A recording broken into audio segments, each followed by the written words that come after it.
तर लाडकी बहीण योजना बंद होणार नाही, अपात्र असणाऱ्यांची नावं योजनेतून वगळली। संजय शिरसाट यांनी लाडकी बहीण योजनेवर माहिती दिलेली आहे।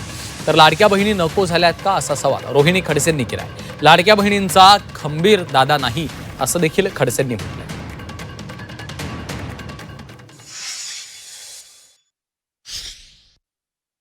लाडकी बहीण योजना सुरू केली हे सरकारला कल्पना आहे की या खर्चामुळे निश्चित सरकारच्या तिजोरीवर ताण येणार आहे, हे लपून राहिलेलं नाही।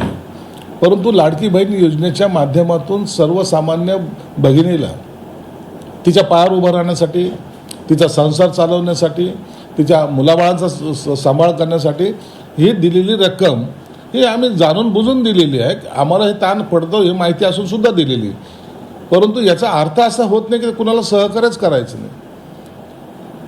हे लाडके बहीण योजनेमध्ये आज तुम्ही त्या बहिणींकडे पाहा, त्यांना एक आधार मिळालेला आहे, म्हणून ही योजना बंद आम्ही कधीच होऊ देणार नाही, ही योजना चालू राहील। आता राहिला प्रश्न, अनेक लोकांची नावं का वगळले जात आहेत? जे इन्कम टॅक्स भरत आहेत, ज्यांच्याकडे 4 व्हीलर आहे, जे नोकरीला आहेत, अशाही काही लोकांनी त्या लाडके बहीण योजनेचा फायदा घेण्याचा प्रयत्न केला। इवन काही लोकांनी तर पुरुषांनी त्याच्यामध्ये नाव नोंदवलेलं होतं महिला म्हणून, त्यांची वगळले गेलेले। माझा देवाभाऊ आणि शिंदे भाऊंना एकच विचारणा आहे की तुम्हाला आता लाडक्या बहिणींवरचा खर्च दिसायला लागलाय का?